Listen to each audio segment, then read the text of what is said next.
invested Dr. Raza Muhammad as Additional Secretary in the Ministry of Defence Production. After retirement, Dr. Raza was appointed Ambassador of Pakistan to Mauritius, Madagascar, Seychelles and Comoros. He has been Executive Director Services in the Army Welfare Trust. He has also served as advisor to the President, National Defence University, Islamabad. President, please.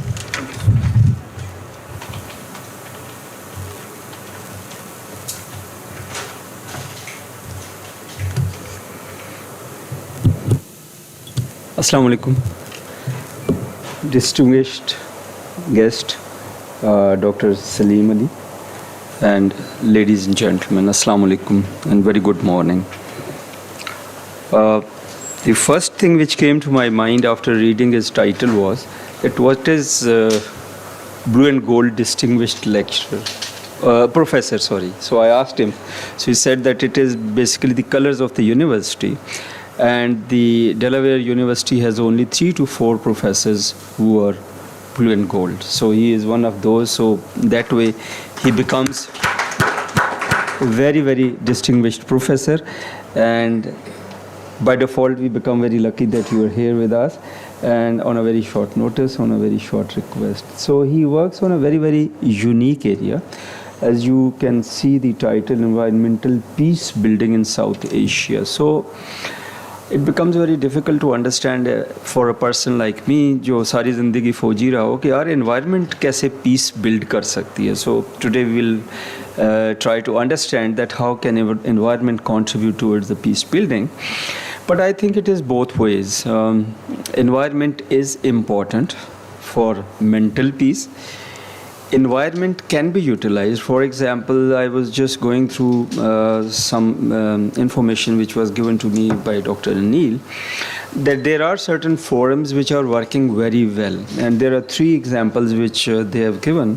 One is the Sundarban Forest Transboundary Dialogue. Third is an initiative in which India and Pakistan are there. Sundarban mein Bangladesh and India are working together. And there is an organization, Himalayan Glaciers Cry for Help. So I think this that area, this in which Pakistan and India can cooperate.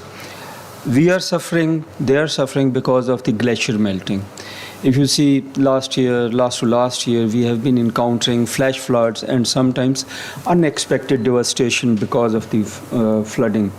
In Pakistan, even in India, and certain other countries have also suffered because of the glacier melting. I think this is one area where Pakistan and India could perhaps sit together and talk to each other. Maybe this becomes a place, this becomes a platform to resolve other issues like conflicts between both the countries.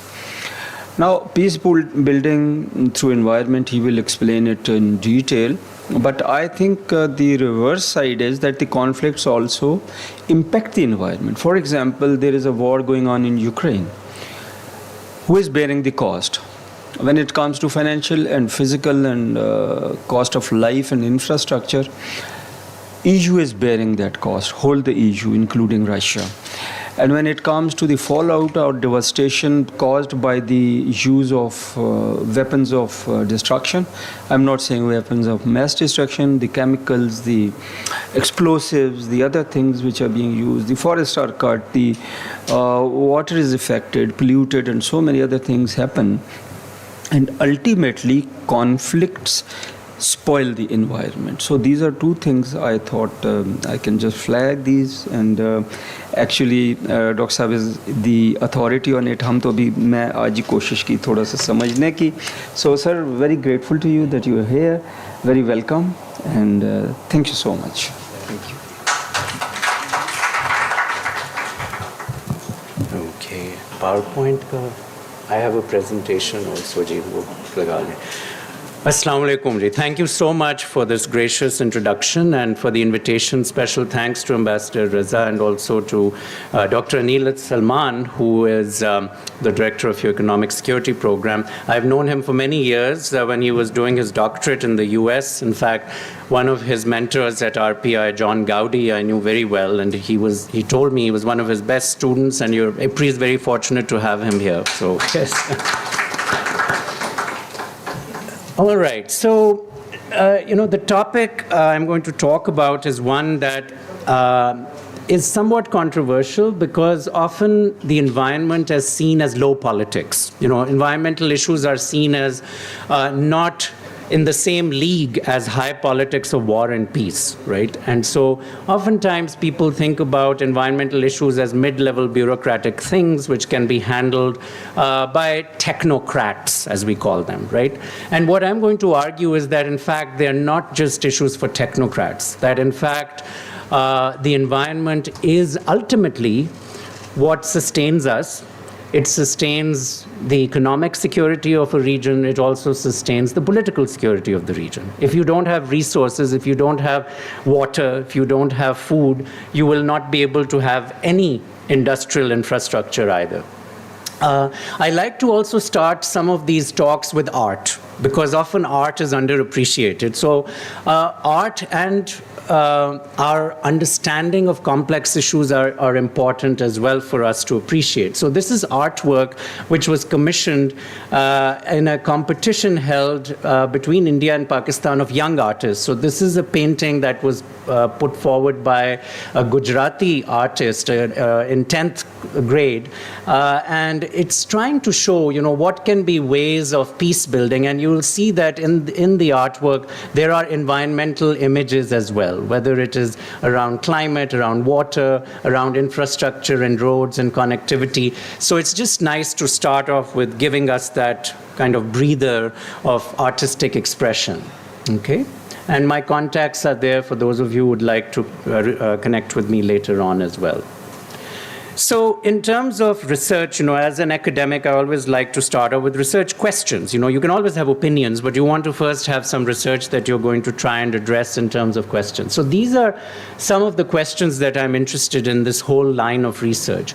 And I should mention that apart from my academic work, I also serve on 2 United Nations panels, one of which is the International Resource Panel, and the other is a panel which was just started by the UN Secretary General on waste minimization. So some of this is also informed with my work for the UN. So the first primary question is, how does inclusion of environmental factors in negotiations around international conflicts influence cooperative behavior? Is there something around environmental interactions which can lead to more cooperative behavior by different players? And then under that, some sub-questions around what kind of environmental factors would allow for that to happen? What would be the mechanisms by which you would reach that? And then what ecological boundary conditions are most likely to be associated if we were to have de-escalation of territorial disputes? Because a lot of the disputes currently in South Asia that are most intractable are territorial disputes over land and where the borders are. And can we use environmental issues as a means of resolving them? Because the environment, we often say, does not know boundaries, right? You have birds which migrate between boundaries. You have water which flows, even if it's not terrestrial water, it's groundwater. If you build dams, you can still not contain all the water that's going to flow. And certainly with climate change, we know that there's very little containment around climate change as well. Now, there are some important geopolitical aspects of the South Asian case which we should consider. First, you do have the regional dominance of India and China as key, both economic and demographic powers. Demographic meaning in terms of population. Just the size of the population gives them enormous clout when you consider both are over 1 billion people. And so that in itself makes a difference. Second is there's this aspect of the success of economic development as a model in East Asia has been used in what is called, those of you who are economists would perhaps know the notion of the Kuznets curve. Simon Kuznets was a Nobel Prize-winning economist, Russian-American actually, who came up with this notion of a Kuznets curve. Originally, his notion was that inequality in a country or a community, it rises when you have economic development, but after a certain point, it starts to fall. and then a rising tide lifts all ships, as they say, and then you have a decline. So it's like a parabolic relationship. That has been then changed into another way of looking at the issue of what we call the environmental Kuznets curve, that as you have industrial development, you have more environmental impact, right? As you develop the economy, you'll have more factories, you have more pollution, and you have more environmental impact. But after a certain point, there's a realization that there's going to be more impact, and then there's a correction mechanism which brings it down. So this notion is highly contested in economic literature because there is the concern that maybe you will not be able to reverse the impact. You could have so much environmental impact that you cannot reverse it. So it doesn't necessarily have to follow that parabolic relationship where it goes down, right? So one of the issues is in South Asia, have we crossed that boundary? And that's something we have to keep asking ourselves. Have we actually reached a tipping point in terms of the environmental impact, where we have situations where Lahore and Delhi are considered the most polluted cities in the world? Both of them are competing in this negative race. One year Delhi is higher, one year Lahore is higher. This is very embarrassing for both countries, I would think, right? So is this potentially something that we can reverse? I would say yes, with air quality we can probably reverse it, but there are maybe other kinds of environmental factors where it becomes irreversible. In terms of biodiversity loss, if a species is extinct, you can't bring it back. You have millions of years of evolution which have gone into it, you can't bring it back. So there are irreversible aspects too. So what would be the pathways by which we would go about considering ways in which environmental issues can be brought into the conflict resolution process? One would be, like, if you think about distributional cooperation over a necessary resource, like water. If there is a recognition that there is a fundamental human right to water, which we are seeing now is coming through, like, people are concerned about not having water access for Gaza right now, what has happened with the terrible conflict there. That is being brought up as a violation of human rights, that you are actually curtailing water usage. So if you have water and it's a necessary resource, how can we distribute and have some mechanism of distribution over water? That could lead to cooperation. And we have seen that in some cases where you have a lake compared to a river. A lake you can get cooperation over, because there's also a concern that if you pollute the lake, everyone is going to suffer. So you can have more cooperation. With rivers, it's more difficult, because in rivers, you have an upstream riparian and a downstream riparian. The upstream riparian has more power. If they pollute, the pollution is going to go downstream. So it becomes more difficult, right? So the cooperation over diminished environmental quality with rivers is more difficult. With lakes, it's easier. And we have examples of lakes, like Lake Ohrid between Albania and Macedonia, where there has been cooperation over the two lakes, even though the two countries have not had a good relationship in the past, in the Balkans. And then there is this cooperation in times of crisis. This happened with the flooding situation in Pakistan. We see this happen many times when there's a big crisis and everyone gets together and say, oh, well, we will cooperate because it's such a diabolical situation. That's the last part which we don't want to get to, right? You want to be preventative rather than doing this post facto and reactive when things are already so bad. But those are some potential pathways. Now, the research I did on this particular case study, it was published also in this book that came out in 2019. And I'm going to also talk about my more recent book, which has some relevance to this, but at a more panoramic level. But this was published by the Stimson Center in Washington, and it was an anthology that was prepared on how can we prevent confrontation in South Asia. And it was called the Off-Ramps Initiative, that if you're going on a highway to destruction and conflict, how do you get off the ramp, right, off the motorway?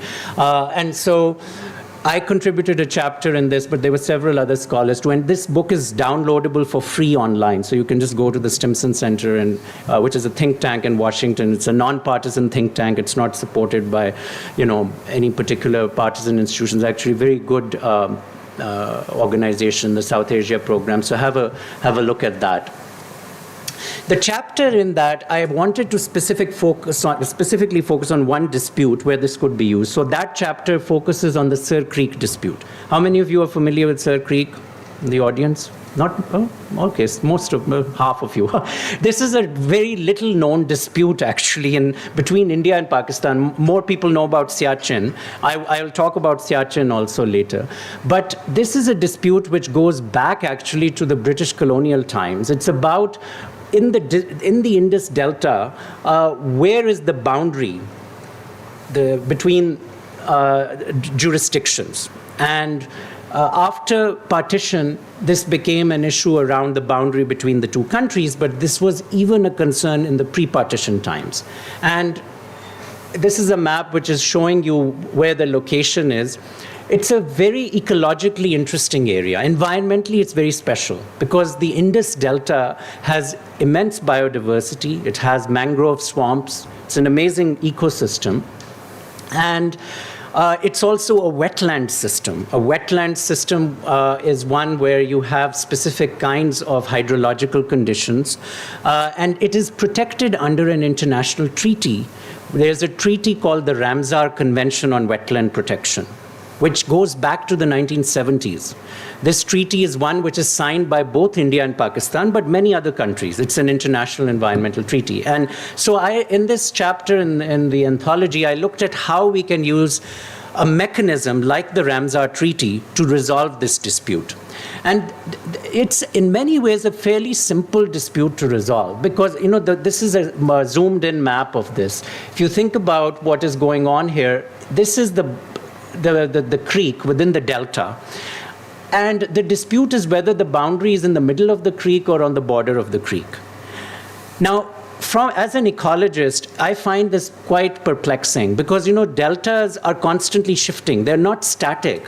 They're always dynamic. So actually having this kind of a debate is quite bizarre for an ecologist. So unfortunately, even though it's so simple to, figure out a mechanism to resolve it, and we talk about in the chapter, I talk about it myself, but there are also other scholars who have written about it. In Karachi University, Professor Shaista Tabassum, others have written about this dispute as well. It would be quite possible to resolve this, and I've also argued that the Ramsar Convention can be used as an additional mechanism to resolve it. Because on the Pakistani side, actually, this is a Ramsar designated wetland. It's one which the Pakistani government has said is a site of ecological significance and deserves to be protected. If on the Indian side it was also declared a Ramsar site, you could designate this as a transboundary Ramsar protected area. And in the treaty there is a provision to have transboundary wetland sites. So we could have this designated, and it could be a way of face saving for both countries to say we have resolved this dispute by having a transboundary Ramsar wetland, and it doesn't really matter then where the boundary is, because where you have the actual boundary of the Ramsar wetland, you could have a border control there. You wouldn't have to have a border control in the middle. And there are cases of this in other parts of the world where you can have a zone that is of ecological importance and people could go in from both sides and visit, but you could have this as the border zone. Similar to what we have done quite innovatively with the corridor, the Kartarpur corridor. Yes, exactly. Similar to that, it could be done here. Instead of for a shrine, you could have it for an environmental domain, which I think would be something that would get us a lot of applause. Whoever did this may win a Nobel Peace Prize for all we know. So why not think about it? We just need leadership to think outside the box about it. Now, Ambassador Saab mentioned some of the organizations and initiatives which are underway, which are absolutely appropriate in specific projects he mentioned. I'm going to mention a couple of other organizations which are existing that could facilitate this at the South Asian level. One is an organization called SASEP. It's called South Asian Cooperation for Environmental Protection. And it was actually established 1 year before SAARC. SAARC was, I think, established in 1984, and this was established in 1983. And so what this shows is actually that SASEP, the recognition that environmental issues can be a means of cooperation predated even SAARC. So people were thinking about this. So it's not something that is just been brought out of the ether. It's something people have thought about. And this is an organization that's based in Sri Lanka, in Colombo, and Pakistan and India are both members, but as are all the other South Asian countries. And one way to gauge whether an organization is active is to go to their website and see if they're doing anything. So I did yesterday. I went to their website and I found out, well, they did actually have a workshop recently, so something's happening. Because you have all these moribund websites all over the internet, right, where it seems they're really flashy, but nothing's going on. So here, actually, something is going on. The other organization which Dr. Salman recently visited in Kathmandu is ICIMOD, the International Center for Integrated Mountain Development, which is a unique organization that was set up during the Cold War with a recognition that mountains are actually on borders. There are many mountains which actually constitute borders, right? The border between China and India and Pakistan are through mountain ranges. The border between Chile and Argentina is the Andes Mountains. Many such mountain borders exist. So ICIMOD was established as an organization which considered the importance of mountain ecosystems and how could we make sure that they're protected in spite of concerns around geopolitical conflict. So ICIMOD also has good potential, and they've got the power of 8, they call it, 8 countries who are members, and it could be a venue through which we could use this. And I'll give you an example of what we have done in the past around this. And then SAARC, even though it seems dormant and not doing much, but they are doing a little bit here and there. Their secretariat is also in Kathmandu, but maybe there could be a resurrection of SAARC, at least in the environmental domain. They are doing some work. This was from a recent workshop they did with the ADB, but they are quite dormant in terms of many meaningful efforts. But this could be also something that could be a way by which a rapprochement could be approached. Now, in terms of the mountains, the Himalayas and we call it the Hindu Kush Himalaya, and this is from the strategic plan of ICIMOD. You can see the scale of the region. Now I'm just trying to show you what it would be like if we take out some borders and keep other borders. This is a strange map because it keeps some borders, like the border between Iran and Pakistan is kept. And it looks weird. Clearly, the ecosystem doesn't finish there. But the borders here are not kept, right? So how might we consider this kind of an eco-regional approach in thinking about mechanisms for shared conflict resolution? Now, this brings us to the controversial issue of Siachen, which some people would say is, a conflict in a very ecologically sensitive area. My association on research with Siachen goes back to 2007, when I worked on this book for MIT Press called Peace Parks, which was the first book of its kind to look at this question of peace parks. And I invited chapters by a range of scholars, including military officials. We had a chapter that looked at initiatives around how to resolve the Siachen conflict. That was co-authored by Brigadier Asad Hakim was involved in one of the Pakistani retired brigadiers. And on the Indian side, there was Air Marshal Nanda Karyappa, who's also passed away now. Both of them had looked at ways in which there could be a resolution of Siachen. So it wasn't just academics, pie in the sky people. These were military people who were looking at ecological ways of resolving these disputes. And it was very interesting how they looked at. So, the Siachen dispute, just to give you, people might not know why the Siachen dispute exists. It goes back. This is not, first of all, it's not directly connected to the Kashmir conflict. This dispute started in the 1980s, and it has to do with the armistice agreement on the line of control in terms of where the boundary, because in the agreement it says from henceforth to the glaciers, and it's not clear. This is a classic example of why it's important to be very clear about what you are stating in an agreement. So it just says from henceforth, the boundary will be from henceforth to the glaciers, because people thought, well, no one lives on the glaciers. The Siachen is the world's second longest non-polar glacier, okay? And so it's a huge site, but it's so high, no one can live there, right? So they said, okay, we'll just say from henceforth to the glaciers. So then it became an issue of which way is the henceforth. And the dispute is whether it is perpendicular to where that demarcation line is, or whether it's a continuation of the line, right? So that's what the dispute is about. So the argument was, well, because this area is so inaccessible, why not use this as an opportunity for, again, environmental peace building and make this also a sort of a peace park, which would demilitarize the area in a way which would allow for environmental conservation as well as some level of tourism development and so on as well, on both sides. But you could still have rangers, and the militaries could play the role as rangers who are taking care of the area, right? We call them green helmets. Like blue helmets are peacekeepers, green helmets are environmental conservation, so that you would have some security still, right? So this is, the idea for this peace park, it goes back to mountaineers who started to think about this. And there was a wonderful mountaineer named Amir Ali, who was based in Geneva. And he came up with this idea initially of having an environmental peace building effort in Siachen, because the mountaineers also suffer. Many of them are not able to access certain sites. They're afraid there's going to be firing and so on. So that could be done. And then in Vermont, I used to be based at the University of Vermont many years ago. And in 2003, I organized a workshop there where we had, there's a group in the US called the Kashmir Study Group. They came together, as well as people from NGOs. We had the former US Ambassador to India, Harry Barnes, who has passed away. He was a wonderful man, very dedicated to peace building in South Asia. And he came. He was also the director of one of the research centers at the Carter Center, which was started by President Carter, Nobel Peace Prize winning former president who has turned 99 just this year. There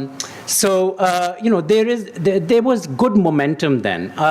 Sandia National Labs in the US, it brought together the US and Pakistani military officials to work on this peace effort together. And they had 2 rounds of these people who came. There was a cooperative monitoring center at Sandia to help facilitate a peace agreement. The Italian government was very interested in helping with scientific monitoring in this region. Why was Italy interested? Because the first person to climb K2 was an Italian, and Professor Desio, and so they had this special connection to the region. So the Italians offered to help. They invited us to Rome. We had a talk with the Parliament of Italy about how can this be moved forward. So there was a lot of good, positive effort going through at the time. IUCN, the International Union for Conservation for Nature, was helpful. The South Africans have a Peace Parks Foundation. They said they would provide technical expertise. Then we started to think about what could move forward with this. There was greater momentum there too, because the 2004 Nobel Peace Prize was for the first time given for environmental work. That was to Wangari Maathai, who was a Kenyan environmental activist for the Green Belt movement, where she built these trees along borders, and there was a recognition that actually environmental issues could be connected to peace building, and for the first time that was recognized through a Nobel Peace Prize. So that's what was happening. Then, there was, even at the higher level, there was greater interest in this, and this is where, Pakistan should actually project this much more at the international stage. That Pakistan was much more forthcoming to try and build peace, and in this case it was India which was reluctant. And this admission comes from actually the Indian Foreign Secretary, former Indian Foreign Secretary Shyam Saran. In his autobiography, he has himself admitted, and this is an article clipped from the Hindu newspaper, where they'd give this article, the caption, India-Pakistan nearly agreed on Siachen 3 times. And he says actually that there was a Pakistani delegation in Delhi almost ready to sign some kind of an agreement, but it was on the Indian military side that there was a pushback. And he is admitting it. Now, when Pakistan goes to these international forums where we often get rebuked for not being more peace-oriented and being belligerent, I think we need to bring this kind of narrative out, that there has been a willingness to engage on peace building. Especially in the case of Siachen. Even at the time, Prime Minister Manmohan Singh, when he visited Siachen, he had made this notion of a peace spark as a means of resolving this conflict clear. So we were very close, and unfortunately then a lot of this unraveled because of, as I said, as Shyam Saran has admitted, on the Indian side there was a reluctance to do it, and it came apparently from the Indian military more so than the civilian establishment. And that's also important to note, because they often keep saying in the Western media that it's Pakistan which is completely controlled by military forces and so on. But many times it is also the Indian military which calls the shots in terms of political decisions at the civilian level. Both countries have this challenge, and we need to be willing to work through that and be much more transparent and honest about it, rather than this blame game which keeps going on. I think there's enough blame to go around. We need to figure out on solutions, not on blame. So what can we do next? Well, I think I would suggest that we start a quiet track 1.5 process. And I think IPRI is very well situated, because you do a lot of track 2 processes, and maybe you also do track 1.5, which are meant to be private. 1.5 meaning that existing government policymakers, as well as others who are not in government and civil society, working together on some kind of dialogue efforts. I think we need to think about this in terms of especially Siachen and Sir Creek, to resolve these two conflicts using existing environmental treaty obligations. For Sir Creek, we use the Ramsar Treaty. For Siachen, we can use the Climate Change Convention, or we can use other kinds of mechanisms, as I mentioned, just bilaterally to establish a peace park and resolve it. This can be decoupled from Kashmir. It doesn't have to be linked to Kashmir. It can be one part of a trust-building process that works towards larger resolution efforts. Because, as I said, originally the conflict was much later than the original territorial dispute with Kashmir. What could be the possible role of a mediating country? There could be a role played for monitoring and enforcement. And this is where I have studied other territorial conflicts. In the Peace Sparks book, I had a chapter on a conflict between Ecuador and Peru. These are two South American countries which have had a long territorial dispute. They have fought many wars over past 100 years or so over this territorial dispute.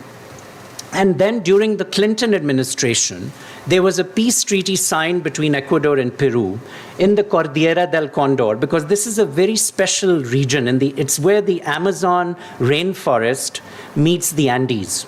So you have a sudden gradient in terms of the ecological shift, very high biodiversity region. And so both countries recognized that this dispute, where there was armed conflict, needed to be resolved. The Americans and the Brazilians, they provided cooperative assurance of monitoring so that there was not going to be any kind of violation of the agreement. And through that, they were able to have a peace treaty. And now Ecuador and Peru have resolved that dispute. It was even worse than the India-Pakistan relationship, because at that time, there was a time where Ecuador and Peru had no diplomatic relations with each other. I mean, with India and Pakistan, we've always had diplomatic relations, but even if they've been fraught, they've always been there. So if that kind of dispute can be resolved through such a mechanism, I think we have the opportunity to consider for these disputes as well. And then, we can think about a longer-term de-escalation strategy for reducing, incendiary propaganda on both sides, mutual respect mechanisms that would allow for more political capital to be invested in peace building. And that could lead over the years, and this may take, when there's so much of a trust deficit, it will maybe take many years, but it could lead to broader peace and reconciliation. But let's at least try to get this done, and then we can worry about the other things later, because it could be an incremental process moving forward. Now, in terms of more recent, this is the last slide, because I'd love to engage in dialogue with you. I'm sure I'll learn a lot from you as well in this conversation. This book, just to give you an update that people are still thinking about this, including myself, this book came out 2 or 3 years ago, and it's called Imagining Hindustan in terms of Indus. That what can we think about the Indus itself being managed as a cooperative system, because the Indus Waters Treaty is not an environmental treaty. It's basically a water division treaty. The World Bank came in, with an engineer from the US Tennessee Valley Authority, David Lilienthal, and he said, yeah, we give 3 rivers to India, 3 rivers to Pakistan, build some dams, and that's the resolution. It's not an environmental treaty. It doesn't look at what will be the impact on wetlands, what will be the impact on certain species. And so what this book tried to do, and it was put together by Robert Wersing at Georgetown and Adil Zafar, who is at Simon Fraser University in Canada. And I also have a chapter in this book, but many other scholars who worked on thinking about cooperative mechanisms around water, and especially around disaster. My most recent book, Earthly Order, which is not about South Asia, it's a much more panoramic book about how we can use complexity science to understand the linkages between natural order, social and economic order, and political order. And I also talk about, in the last part of the book, how if we start to think in these terms, we could end up resolving some of these conflicts. And I even talk about the Arab-Israeli conflict, which we can talk about in the Q&A because that is very much in the news, unfortunately, this week. And Earthly Order, for those of you who are interested, this is the US edition. I have brought a copy for the IPRI library, which I will happily give to Ambassador Saab afterwards, the US edition. But the Pakistan edition has also been published by Oxford University Press in Pakistan, and it's much more affordable than the US edition. And I'm donating all of the royalties from this book for environmental education programs in Pakistan. So it's not to make money personally. No, thank you. Because that's the least we can do as academics in terms of, this is our intellectual product, but we want it to have a much bigger life than that as well. So I'll stop there, and I'd love to take your questions, please. Thank you.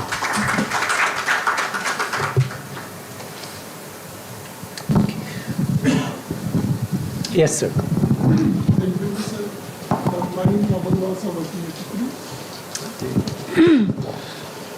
So you have given a very detailed presentation of how to resolve the conflict resolution. So my question is that that requires a political will. Yes. How could we bring that political will, especially in the case of India?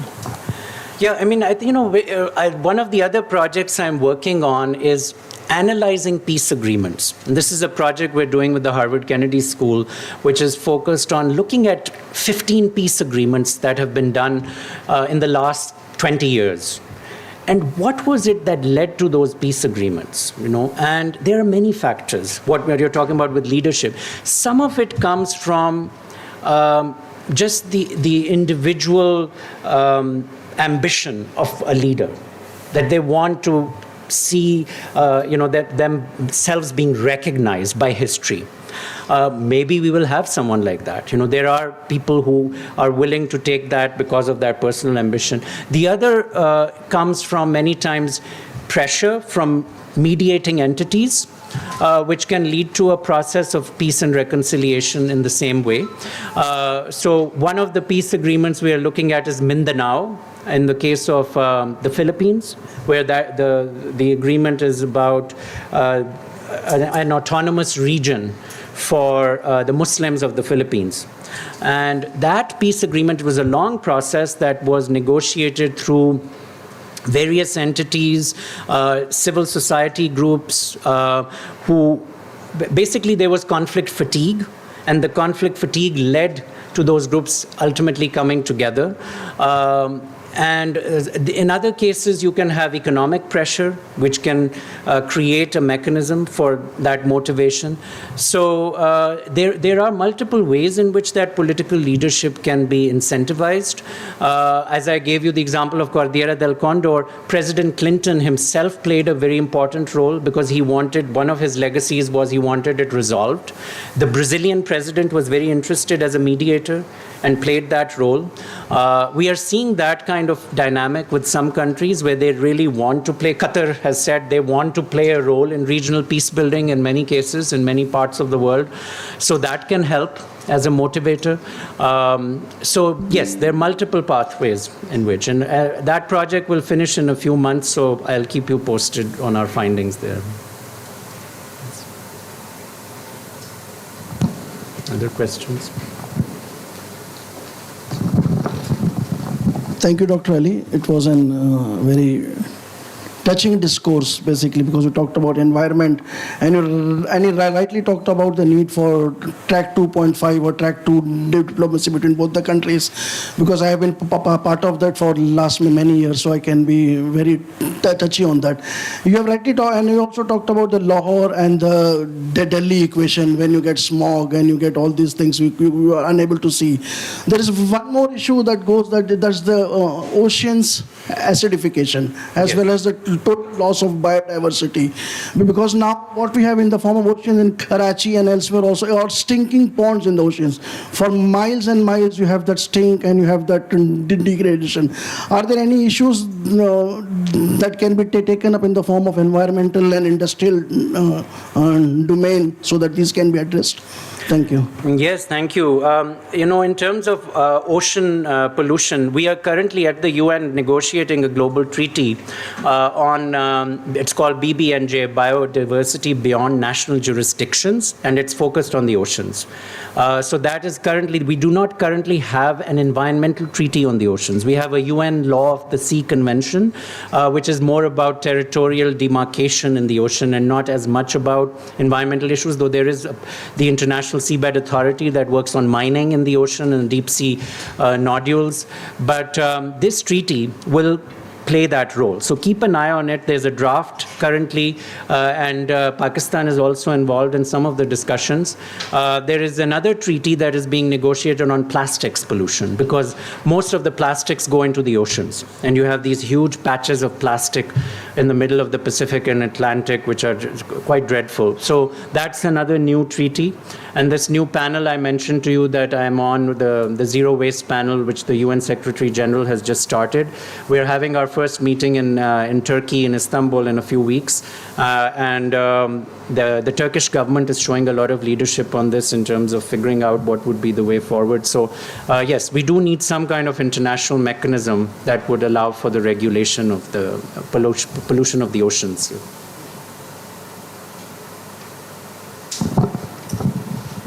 Assalamualaikum, Munib Shah, researcher IPRI from Balochistan. As a Balochi, I wanted to ask कि जो environment है, environment नहीं, border जो हैं सियाचिन के और GB के जी, तो इनमें जो डिस्प्यूट चल रहे हैं, तो ये इन फ्यूचर में सीपैक को इम्पैक्ट नहीं करेंगे? इसको पाकिस्तान कैसे, चाइना पाकिस्तान कैसे टैकल करेंगे? जी नहीं, वो जैसे आपने कहा ना कि ये सीपैक का जो कनेक्शन है, it could be a motivator to resolve this, क्योंकि CPEC का अगर इस पे टेंशन होनी है और सिक्योरिटी का इशू होना है, तो वो एक तरीके से वो इंसेंटिव प्रोवाइड कर सकता है कि ये रिजॉल्व किया जाए. अगर China is willing to also get more invested in that aspect of it. But because China and India do not have good relations, it would probably need some other entity to play that role. Which entity that would be? It couldn't be the US, because US and China currently are not on good terms either.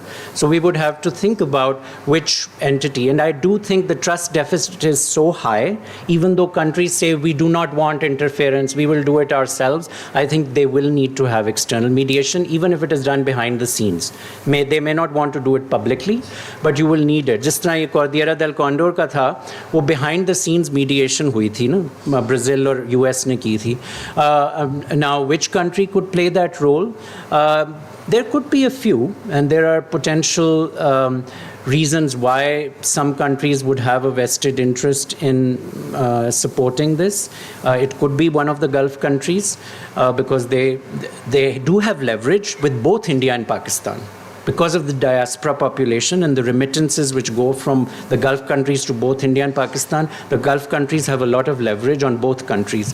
So there could be a potential there. But आपने बिल्कुल सही कहा है कि वो जो उनकी dispute है, it could negatively impact CPEC. So that provides a mutually agreeable reason for why they should resolve it. Excuse me, sir?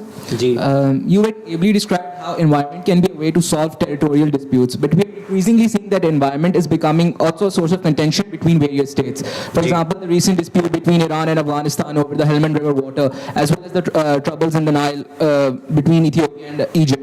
So how do we go about resolving these disputes? Because in most of these cases, both states have a very legitimate concern. Ji No, absolutely. One way to think about it is you change the conversation from quantity to quality. Because if you just talk about water quantity, you will end up being in a much more dispute-oriented situation. But if you talk about water quality, that's going to be impaired, that could be. So with groundwater quality can be an impact for both sides. The other way is to link it to some other kind of issue. In the case of Afghanistan and Iran, there could be some linkage to infrastructure investment. You need to have some bargaining opportunity then. So in conflict resolution, we often talk about issue linkage and player linkage. So player linkage is where you form coalitions and you try to resolve something through that. Issue linkage is where you find a mechanism whereby you can trade one issue versus the other. So that's usually needed. When the environment is part of the conflict, then you need some kind of issue linkage usually. And you find a way to then resolve that through some mechanism of trading one benefit for one player versus for another player. So Afghanistan needs investment. Iran has potential for investment. So there could be an opportunity for some kind of an arrangement around that. Sometimes you can get surprising cooperation because of just kind of expediency factor. One example I'll give you is Iran and Qatar share the largest natural gas field under the Persian Gulf or Arabian Gulf, depending on which side of the divide you're on.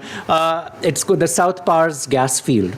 Now, both countries don't necessarily have that much in common. One is Shia majority country, one is Sunni majority country. They have had historic disputes, but they have agreed to share that gas field. And it's done informally through an arrangement between the two countries in terms of who is drilling for gas. So sometimes you can have that happen as well if there is this kind of level of recognition around the resource that we just need to put other things aside and we'll just have some kind of an informal agreement around it. So there is a possibility to have cooperation even if it's what we call a zero-sum game, which means one has to lose in order for the other to win. Living habitat also have a role? जी नहीं sorry इनका पहले था question अच्छा चले हाँ जी अच्छा अस्सलाम वालेकुम सर सर जिस तरह आपने बोला कि एनवायरमेंटल पीस बिल्डिंग मेकिंग में तो थोड़ा सा ऊंचा बोले जी पॉलिटिकल इवेंट्स के अलावा ऐसे और कौन से चैलेंजेस हैं जिसको एड्रेस करने की ज़रूरत है इस पीस बिल्डिंग जो मेकिंग है एनवायरमेंटल स्पेशली जी नहीं एक तो है ना resource depletion we have to address because if you're going to deplete the resource whether it's water or it's minerals you are not going to have enough for future investment. So apart from the quality of the resource, you have to think about the actual depletion factors. When we just again a non-renewable resource, forests, agriculture, and in some cases water reservoirs, those are renewable. Like on human time scales, if you cut down trees, they will grow back. Right? But what's the speed at which they grow back? How do you have reforestation programs? So that can be set up. With minerals, they are not renewable on human time scales, right? So agar aapne ek mine banayi, a lot of my empirical research is on environmental and social impact of mining. So mining, the biggest argument is made is that, look, you take the mineral out, it's not going to be renewed. So you have to figure out a way to develop an economy around a non-renewable resource. So uske tarike hain ke wo jo natural capital hai, it has to be then invested in other forms of capital which will allow for long-term development. So अब जिस तरह रिको दीक की हम बात कर रहे थे बलूचिस्तान में जो one of the world's major copper gold deposits, it's a non-renewable resource. So what you have to do is once you extract it, you want to think about how can we invest it in a positive way so that then the investment is renewable, even though the resource itself is not. And that can happen. In California, why do we have Silicon Valley? Why is Silicon Valley where it is? It's there because of the California gold rush. There's no gold mined in California now, but 150 years ago, they mined gold, and that gold was then invested in other forms of institutions, like Stanford University, which was founded by Leland Stanford Jr., who made his fortune in the gold rush. He decided to invest it in a university, which then later provided for an intellectual economy around computing and so on. And then now San Francisco is not a gold economy, but it's sustainable because it's got all this other infrastructure. So that's what we would need to think about with Rico Deek. That revenue, where is it going to be invested so that it can then be renewable? So sorry, just came across my mind. Do living habitats can also have a role in environment? For example, there are species, Bengal tigers, markhor, the tortoise and the turtles in the south. So can they come and play a role so that more environmental interaction can come into play? Yes, absolutely. I mean, you know, they can be a very important mechanism of economic development through tourism. There can be also what we call nature-based solutions. जो United Nations की lexicon में now they're using this term nature-based solutions. So certain wildlife habitats can be a means by which, like if you have a wetland, which is a wildlife area, it has certain bacteria which are there, and birds and all too, but it's a natural filter. It cleans the water when the water passes through it. So you don't have to, you know, set up treatment plants in some cases. If you have polluted water and you put it through a wetland, it's going to clean it. So the wild system itself is playing what we call an ecosystem service. So बिल्कुल इस तरह कर सकते हैं, मगर जो wildlife habitat की protection and tourism का connection है, that's really important. और हमने, you know, we have done that to some degree with the way in which we have certain national parks in Pakistan, but we have not been able to get the same levels of tourists as we do in places like in Kenya or Tanzania and all, where you have, you know, large charismatic species. But certainly that can be, we should be looking into that. It has to be done with care so that you don't want to have an over commercialization that ends up harming the species. But I think there are very sensible ways of doing that. We have the Indus dolphin, which is very endangered. You know, there could be high-end tourism developed around that. You know, other kinds of species like that. So.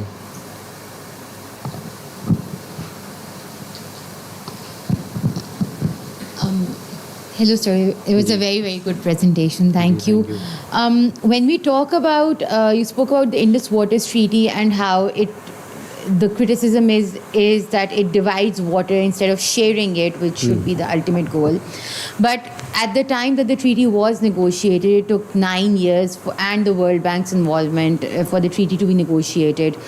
If today we want to even negotiate the treaty from an environmental lens, but looking at the geopolitical situations of both countries and the negotiating power, which is very different from what it was in the 1960s, how do you think Pakistan will fare if it has to renegotiate the Indus Waters Treaty, considering where India stands today and where Pakistan stands today? Yes, yeah. No, I think, you know, if it was negotiated in the context of climate change and the water security concerns of a downstream riparian, which is already considered one of the most vulnerable countries to climate change, which Pakistan is, and Pakistan has played a leadership role in the last climate change convention, where Pakistan got all the developing countries together to get a loss and damage fund established.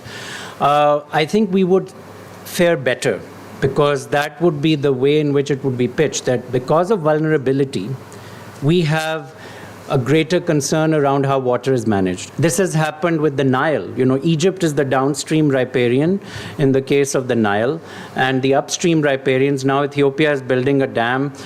They have a Nile Basin initiative, but they do not have a treaty like we do. And that has been a concern as to what is going to happen once this dam is fully operational. You know, Egypt has made the claim in terms of its vulnerability in that way.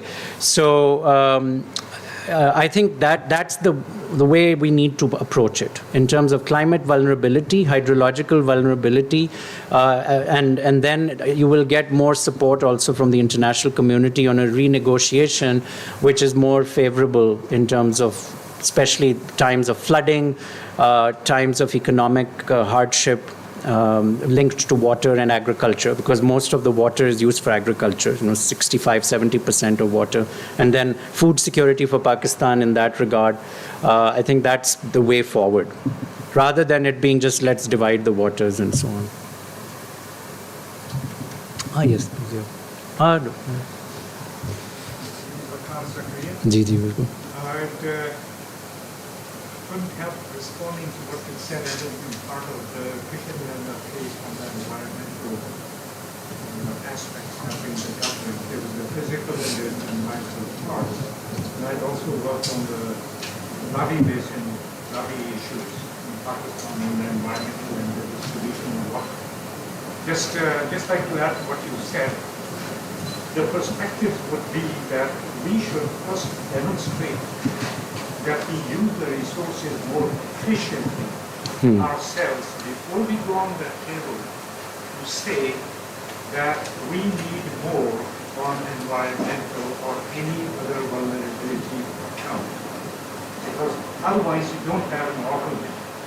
So if somebody wants to come to you for help, and they ask for money, and you say you're holding an iPhone 13 in your hand and you're spending so much money, why are you asking me for help? Why don't you, that is the kind of situation we are in.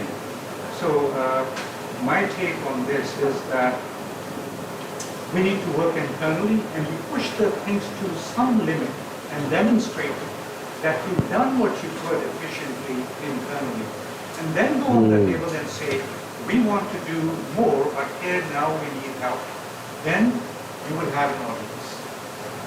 Otherwise, it's No, absolutely. And Waqar Saab has been one of the leading analysts in this area, both in energy efficiency and water efficiency. And there are so many inefficiencies in our system. It's quite despicable, really. And it's across the board in the developing world. So definitely that should be the low-hanging fruit. Though there's also this, we call it the rebound effect or Jevons paradox, that sometimes if you get efficiency, people get very smug, and then they start consuming more because they think it's efficient. We have that in some cases where you have, like with hybrid cars, people end up driving more because they think they're being fuel efficient. So we always have to keep an eye on the total consumption of water. Make it efficient, but also reduce total consumption so that you keep an eye on that as well. Yes, please. So do you see any working between India and Pakistan over water dispute? Any Water war. Water war. I don't think that there would be a war on water per se. Usually what ends, and there's a lot of research done on how many wars have been fought on water. There's Aaron Wolf at Oregon State University he did a database over 4,000 years. How many wars have actually been fought on water? And there are like 2. There's not many. So there may be a few more, and there some are indirect, but the 2, and they were going back a long ways. So water scarcity can be a threat multiplier, as they say in the defense literature. It can be a trigger for conflict when there is a trust deficit for other things, but it's not the main reason for the conflict. There's more reason to cooperate over water in the long run because of this sense that it is a basic human right, even though it's not often enshrined as such in the law, but there's an unstated belief that it is a basic human right. So people, and usually they go to the brink and then they end up cooperating. So I don't think we would have a war specifically on water. The country where I was telling you about the Nile Basin, Egypt has threatened to have a war with Ethiopia on water. Nothing has happened. They've threatened it so many times. I don't see any Egyptian troops going towards Addis right now, even though Ethiopia is most vulnerable right now because they have 3 civil wars going on in the country. But Egypt is not going to invade Ethiopia over the Renaissance Dam, much as they may saber rattle about it. That's my perspective so far. I hope I'm not proven wrong. So I just wanted to ask, what kind of policy framework we could adopt to get those 2 countries at the same table for environmental peace-building dialogues? Which country? India and Pakistan? Yes. Well, as I was saying, I think because there is such a huge trust deficit that behind the scenes we will need a third party to help. And that third party, as I mentioned, could potentially be one of the Gulf countries where there is some leverage. I don't think it can be any of the G7 countries because they just do not have the level of legitimacy in the political narrative in either country, but and leverage too, for that matter.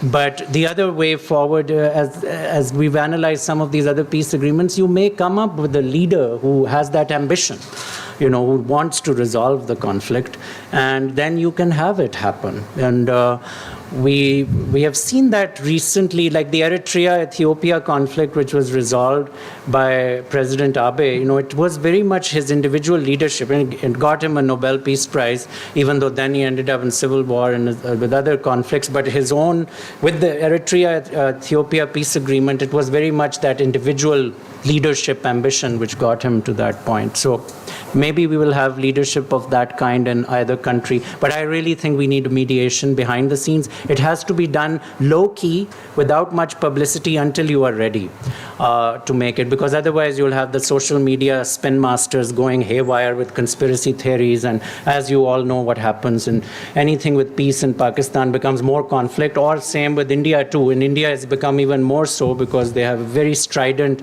nationalist movement right now, and so both countries need to do this quietly, and then hopefully when the timing is right, then they make it public. Yes, please. You.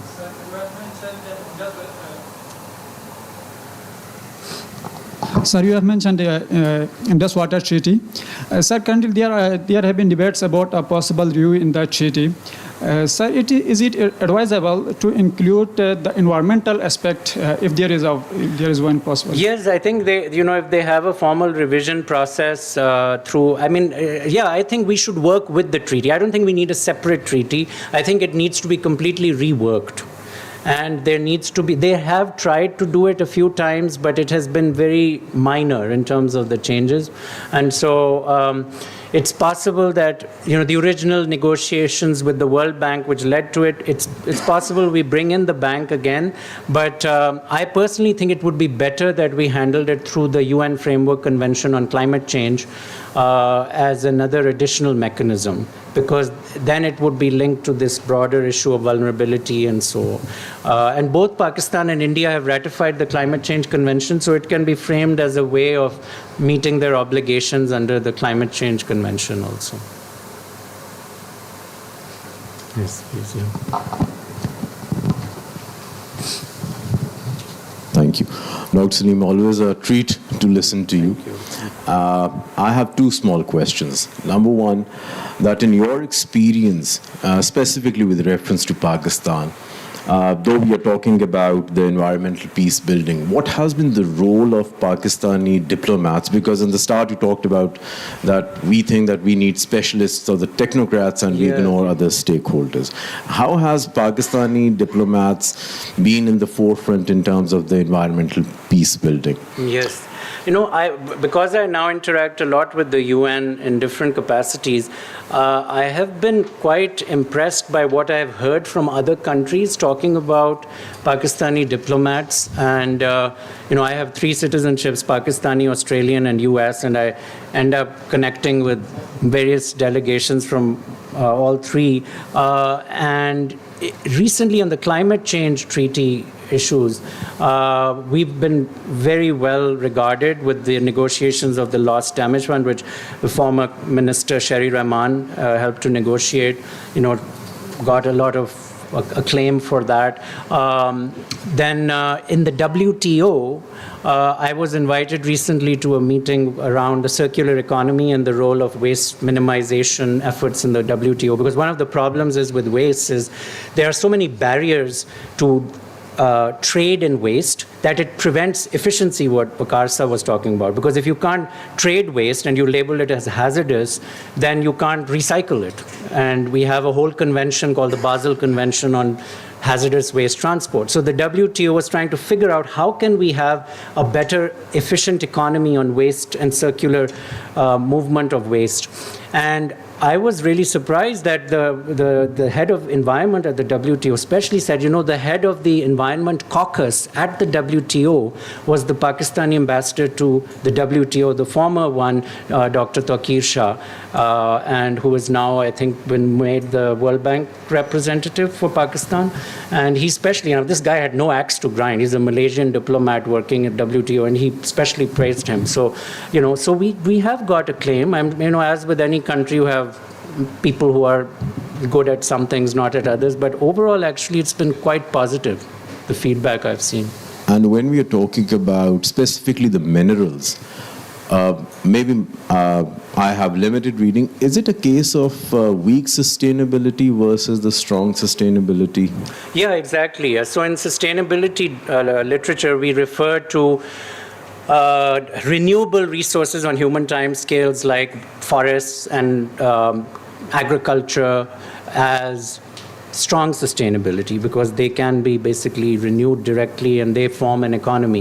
Whereas minerals, because you have to convert natural capital into other forms of capital, they're often called weak sustainability. But I personally don't like the term that much. In fact, I'm working on a little short book that Oxford University Press had asked me to do. It's a very short introduction to sustainability, like one of their primers. And I have a whole chapter on weak and strong. And one of the things I say is that the term weak makes people think that it's somehow inherently inferior. But it doesn't have to be, because even when you think about metals, you've extracted the metal from the ground from a thermodynamic perspective. My first degree was in chemistry, so I'm first and foremost a natural scientist. If you take it out of the ground, you've actually taken it from a high entropy state to a low entropy state. So you've got it in a way that it can be recycled and reused as long as you have the infrastructure to do it. So just the fact that it's out of the ground doesn't necessarily make it weak, because that copper can still be reused in a relatively low entropy state if you design products which are able to take it out and then reuse it, right? And so that in itself, and you can have chemical reactions where the copper becomes copper oxide because of rain falls on the roof if you've got copper roof.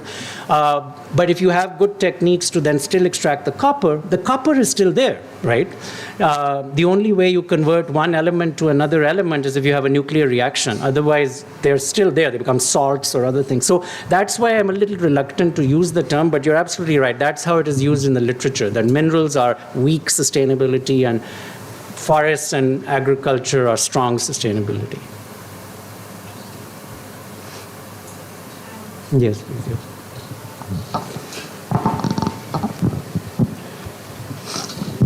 Thank you, sir. I stand really educated. My question is, when we talk about environment and climate, it is usually made a part of low politics. And when we say low politics, we are inherently saying that it is inherently, inferior. It's not a matter of high concern or for the high state officials. So it is usually, even in the West, it is at the back burner. No matter how many political activism is there, social activism is there. So how do you see how long is going to be the way that this journey from low to high politics? Though we are talking about non-traditional security, but still it is in low politics domain. Yes, no, I think you need multiple efforts. That's why I was mentioning with my book, Earthly Order, one of the goals is to promote environmental literacy, not just environmental awareness. We have a lot of environmental awareness. People know there's climate change, there's ozone depletion. But what are the fundamental laws of nature which limit the way we behave socially, politically, with reference to natural resources? So we need a much more foundational learning. It should start with the universities, but even earlier. I shouldn't say it should start with them, it should definitely be at the university level, but start earlier at the secondary school level, where people have that civic education around the environment. That's one side of the story. And that's one of the reasons why I was saying that with Earthly Order, I'm really trying to channel resources in that domain. That will change the culture then, where people will think about environmental careers as being worthwhile. It's not just something that you are going to do if you don't get admitted into medicine or engineering, which is our mindset with people. and that has to change. But then certainly at the political level too, you need leadership to go into that space and see value in it. And so the fact that, in the case of the climate change, like we were saying, people want to be ministers of climate change and do those kinds of activities which are very appropriate, and you get technocrats in government who are there. We have one here, Dr. Sardar Muazzam, who's head of NECA, the National Energy Environmental Conservation Authority, who has a PhD in energy environment, is managing a government authority in this arena. So that's what you get then. You get people who are able to move in that direction, and that creates that sense of, you can get a good career in this. So it's an incremental process. It's a generational process. You have to be patient, but it can happen. Okay. All right. Thank you. Thank you so much, sir, for your intellectually stimulating discourse. We really stand educated. Now, I would request President IPRI, Ambassador Dr. Raza Mohammed, to give his vote of thanks and present the memento to Dr. Ali.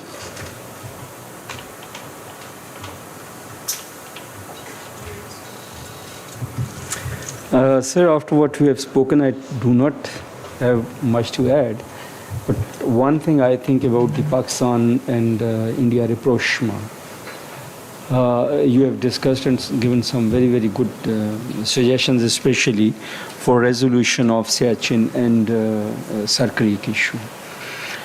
I think these are those issues about which people normally refer to these as low-hanging fruits, that these are the issues which can be resolved. And when you're talking of the Indian general speaking against the Siachen's dispute resolution signing ceremony, I still remember that it was the Indian Chief of Army Staff who gave this statement, and it was very unusual that it came in media and he said that we will not let even an inch of Indian territory go to Pakistan and Siachen and all that. So people thought that Indian army is never involved in such issues, and it is normally projected that Pakistan ki establishment, Pakistan ki fauj, har cheez control karti hai, foreign policy bhi karti hai, and this and that. But indirectly, as you know, whether it is Bhutan or United States of America, establishment does have a role, and deep state does have a role. So that is what happened. And I don't think that he gave this statement without the tacit approval of the government of India. And most probably in those days it was L.K. Advani, if I'm not wrong, who was the one who actually scuttled the process of Agra also, Agra summit. And he has admitted it in his own biography that he and his group scuttled the effort. And there was a signing ceremony which was to happen at Agra between Pakistan and India, rapprochement and all that. So Musharraf ke time mein ye kafi hua, aur peace park ki bhi baat hui. Then he gave an idea of demilitarization of the Siachen. Sir Creek ka, you are right. And I was just trying to recall, there was an agreement in 1968 which was signed, and there was an initial agreement before the partition, which was during the British time between the Sindh and Run of Kutch state, yes, and later on it was 1968 that an agreement was signed, but the issue was whether it should be a land terminus or the sea terminus. And India says it should be sea terminus, and sea terminus cannot work कि वो तो हर वक्त change होती रहती है. आपने जो खुद बताया कि every year the creek shifts by a few feet and meters. So thank you so much, sir. It's a good idea that Pakistan and India getting together on the basis of the environmental protection and moving forward to resolve their long-standing disputes. Thank you so much. We are enlightened. We have our own expert, Maham, jo baithi hai. She is again a Yale lawyer, Yale grad, and she has worked a lot on Indus Water Treaty, Sar Creek, Siachen, Rekodek, and what not, Kulboshan and everything. So about the revision of the Indus Water Treaty, I'm not very sure, but Pakistan and India may be wanting it. Pakistan is a little reluctant to go into the revision of the treaty itself, but as you say, supplementary treaty in the on the basis of environment could actually be added to it. But I am not very sure. The lawyers can give their own view. But वो mostly we are reluctant कि एक चीज़ को अगर आपने revision में डाला Indus water treaty की तो फिर और बहुत सारी चीज़ें बीच में शामिल हो जाएंगी. So let it be ironclad और उसको सप्लीमेंट कर दें किसी और चीज़ के साथ. Thank you so much, sir. Thank you.